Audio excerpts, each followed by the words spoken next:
Pemirsa, warga Depok dihebohkan dengan dua kasus anak hilang dalam satu hari pada Rabu 23 Februari lalu. Salah satu kasus ternyata merupakan rekayasa.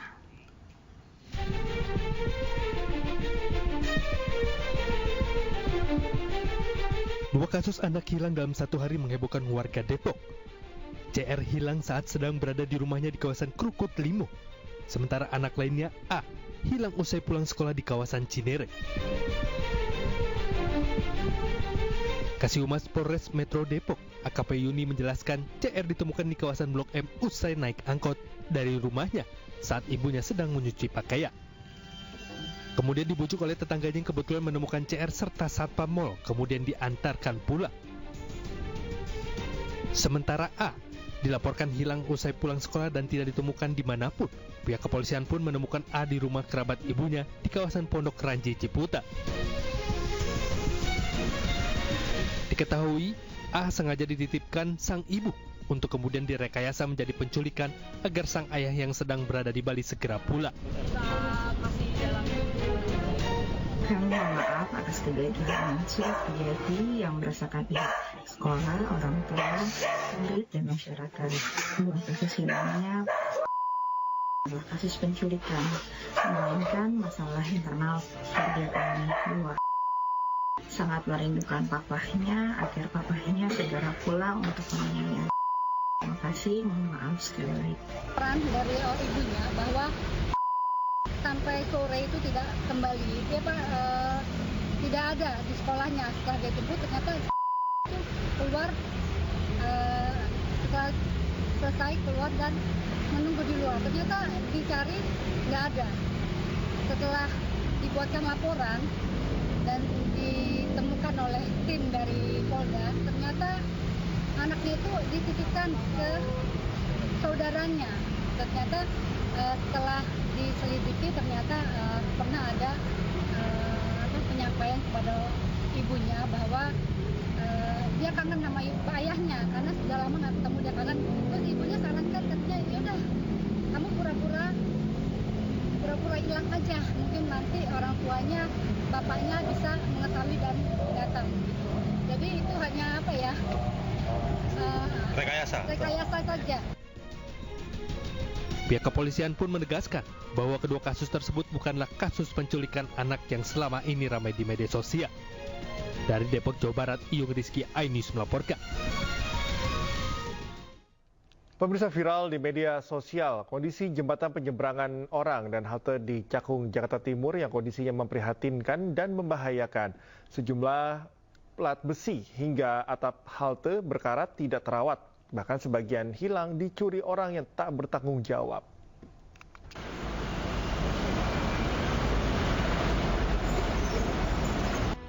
Viral di media sosial, jembatan penyeberangan orang dan halte di kawasan Tipar, Cakung, Jakarta Timur rusak terbengkalai. Sejumlah plat lantai besi hingga atap halte berkarat tidak terawat dan hilang diduga telah dicuri orang tak bertanggung jawab. Meski telah dipasang garis larangan melintas, sejumlah pejalan kaki tetap menyeberang menggunakan jembatan. Warga mengaku enggan menggunakan zebra cross karena rawan kecelakaan. Masalahnya adalah nggak punya alternatif lain, harus lewat situ. Kenapa? Karena JPO 1 sama yang lain tuh jaraknya cukup jauh. Sementara ada zebra cross di sini agak ngeri juga. Kenapa agak ngeri? Truk-truk banyak banget yang ngebut lewat sini, Mas. Jadi saya harus lewat JPO juga walaupun melipir gitu.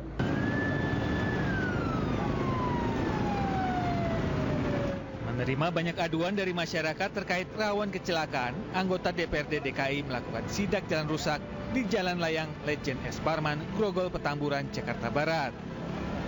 Usai sidak, Pemkot Jakarta Barat diminta untuk memperhatikan jalan-jalan yang rusak, khususnya di jalan protokol. Dan memang laporan-laporan dari masyarakat ini mereka menyatakan bahwa wilayah sini sudah banyak sekali jatuh korban. Rata-rata pengendara motor, Pak. Ya, nah maksudnya gini, saya kebetulan dari Bina Marga lagi kerja di wilayah sini, saya telepon, dia bersikap juga. Jadi tadi kan setengah jam langsung sampai ke sini kan. Dinas Bina Marga Jakarta pun didorong untuk segera memperbaiki sejumlah jalan rusak yang kerap membahayakan bagi pengendara yang melintas. Jakarta, Rio Manik, Miftahul Gani, iNews melaporkan. Jumlah korban kasus dugaan pelecehan seksual oleh mantan Rektor Universitas Pancasila, Edi Tut Hendratno, kembali bertambah. 2 korban melaporkan peristiwa yang mereka alami ke Bareskrim Polri.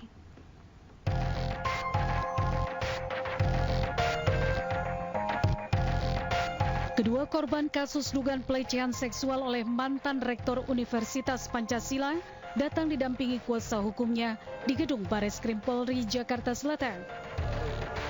Mereka tidak hanya membuat laporan, tetapi juga berkonsultasi langsung dengan Direktorat PPA dan PPO Polri.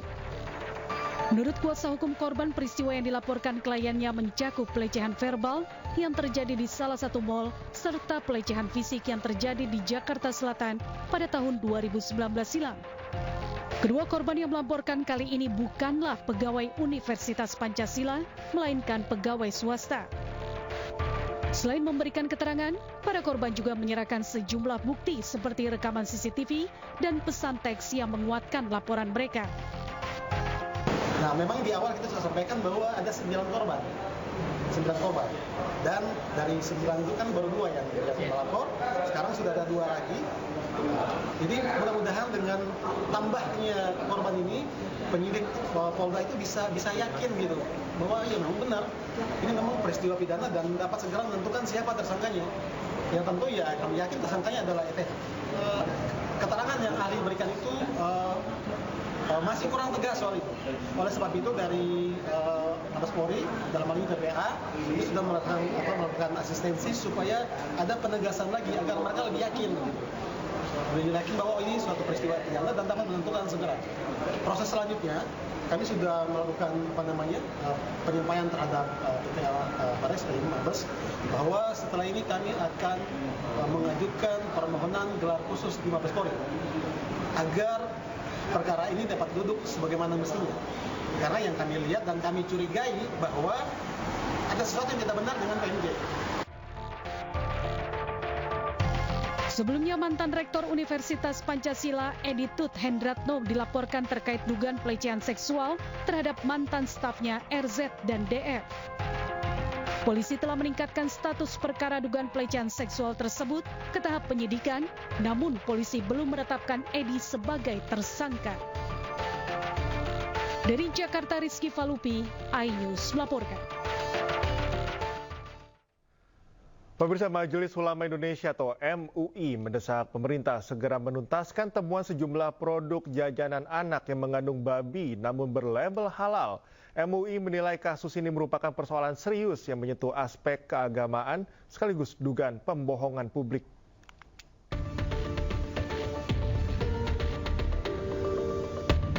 Temuan produk jajanan anak yang mengandung unsur babi yang sempat menggegerkan publik mendapat tanggapan dari Majelis Ulama Indonesia. Melalui Wakil Ketua MUI, Anwar Abbas, MUI menilai kasus ini merupakan persoalan serius yang menyentuh aspek keagamaan sekaligus dugaan pembohongan publik. Kasus ini harus dituntaskan. Pemerintah harus mencari di mana letak masalahnya. Harus tahu kenapa hal demikian bisa terjadi. Sebelumnya Badan Pengawas Obat dan Makanan, BPOM, bersama Badan Penyelenggara Jaminan Produk Halal, menemukan beberapa merek jajanan anak yang menggunakan unsur turunan babi. Sejumlah produk tersebut bahkan memiliki label halal yang diduga tak sesuai ketentuan. Jadi ini jangan dibalik. Jadi kami melakukan pengecekan terhadap semua produk yang sudah berlabel halal. Dan di antara 5,6 juta produk yang sudah tersertifikasi halal itu, hasil pengecekan kami ditemui 7 produk berlabel halal ternyata mengandung unsur porsin atau babi. Sementara itu, KPAI saat ini membuka layanan pengaduan melalui hotline dan akan memantau penarikan produk dari peredaran. Tim Liputan iNews melaporkan. Pemirsa, 3 pria diamankan karena mengancam akan meledakkan kantor Polres Pacitan, Jawa Timur, Jumat siang. Dari tangan pelaku, polisi menemukan 1 pistol airsoft gun.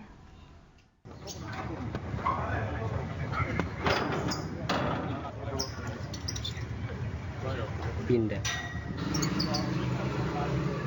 Ketegangan terjadi di Mapolres Pacitan Jumat siang. Siang. Ketegangan ini berawal saat 3 pria mendatangi Mapores Pacitan. Awalnya mereka melakukan mediasi kasus kecelakaan lalu lintas antara truk bermuatan solar dengan minibus di wilayah Desa Tanjung Sari, Kecamatan Pacitan. Saat proses mediasi berlangsung, salah satu pihak yang mengaku sebagai pengurus bisnis solar emosi dan mengamuk dan meminta agar kasus segera diselesaikan. Bahkan pelaku yang juga mengaku sebagai residivis teroris juga mengancam akan meledakkan Mapores Pacitan jika permintaannya tidak dipenuhi. Menanggapi ancaman serius, petugas langsung mengamankan ketiga pelaku. Saat penggeledahan ditemukan satu pucuk pistol jenis airsoft gun yang disimpan di dalam tas salah satu pelaku. Jihandak Brimob Polda Jatim didatangkan untuk memeriksa mobil pelaku, namun tidak ditemukan adanya peledak. Dari Pacitan, Jawa Timur, Ahmad Subeki, iNews melaporkan. Tim Satgas Penertiban Kawasan Hutan mengeksekusi lahan seluas 47.000 hektar di kawasan Kabupaten Padang Lawas, Sumatera Utara. Eksekusi ini dilakukan sebagai perwujudan penegakan kedaulatan hukum.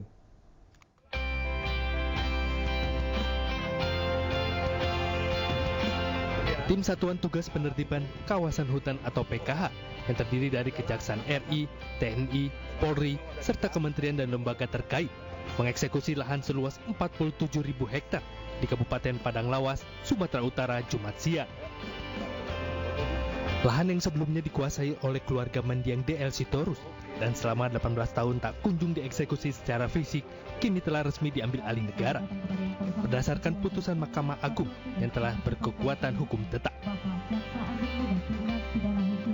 Kehadiran tim Satgas PKH ini merupakan komitmen pemerintah dalam menjaga kedaulatan hukum serta kemaslahatan masyarakat.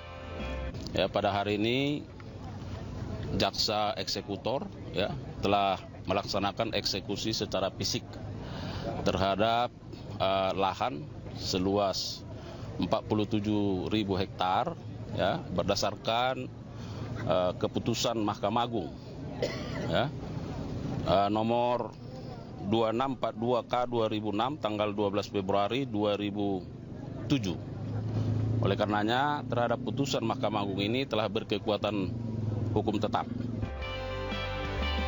Sementara itu, seluruh aset yang berhasil diambil alih rencananya akan diserahkan kejaksaan kepada Kementerian Kehutanan untuk ditindaklanjuti sesuai ketentuan perundang-undangan.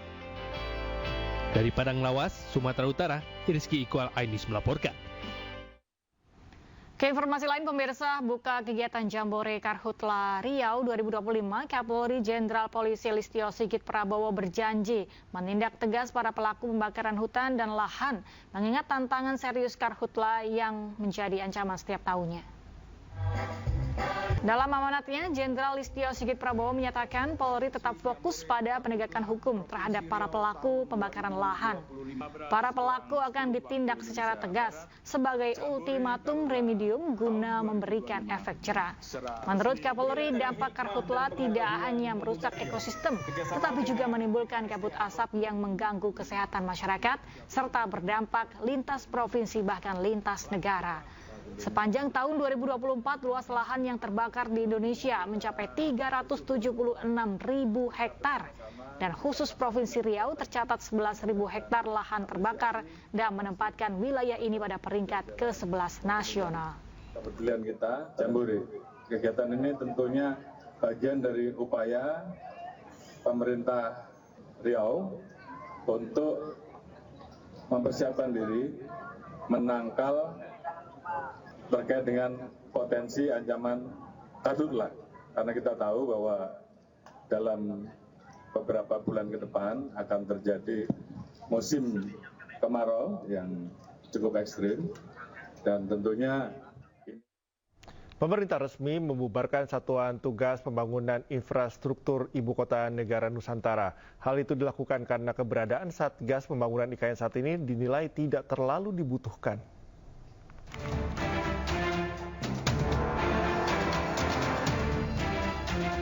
Sekretaris Jenderal Kementerian Pekerjaan Umum Zainal Fatah mengungkapkan alasan pembubaran Satuan Tugas Pembangunan Ibu Kota Nusantara. Pembubaran dilakukan salah satunya karena kelanjutan Satgas tidak direstui Menteri Keuangan Sri Mulyani. Zainal Fatah menegaskan kita komunikasi secara administratif dengan Kementerian Keuangan. Keuangan menolak. Artinya kelihatannya tidak perlu itu Satgas. Ya sudah, kita bubarin karena tidak bisa dieksekusi. Untuk membentuk sebuah Satgas dibutuhkan berbagai dukungan termasuk diantaranya pendanaan. Ditambah lagi saat ini otorita IKN telah mulai bekerja normal sehingga peran Satgas pembangunan IKN tidak terlalu dibutuhkan. Sebelumnya Satgas itu dibentuk di era pemerintahan Presiden ke-7 RI Joko Widodo. Tim Liputan iNews melaporkan. Pemirsa, muncul usulan Solo menjadi daerah istimewa. Bahkan usulan tersebut sudah dibawa dalam pembahasan di Komisi 2 DPR RI.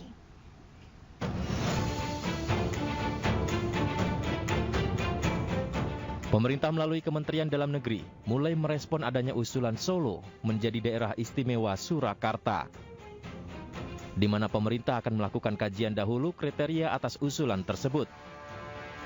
Bahkan usulan ini juga sudah masuk di Komisi 2 DPR RI. Pembahasan Solo bersamaan dengan 42 usulan pembentukan provinsi hingga usulan 6 wilayah untuk dijadikan daerah istimewa. Sampai dengan bulan April ini izin kita mendapat banyak PR, ya tadi sudah sampai pimpinan, ya jadi ada 42 usulan provinsi, 252 kabupaten, 36 kota, nah ada 6 yang daerah istimewa, meminta daerah istimewa, dan juga ada 5 meminta daerah khusus.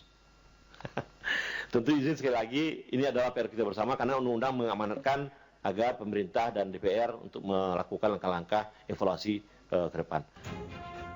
Sementara itu, Wakil Ketua Komisi 2 DPR RI Arya Bima mengatakan, semua harus dipertimbangkan dengan matang dan berlandaskan undang-undang. Akan tetapi, ia menilai, jangan sampai pemberian daerah keistimewaan ini membuat rasa ketidakadilan dengan daerah-daerah lain.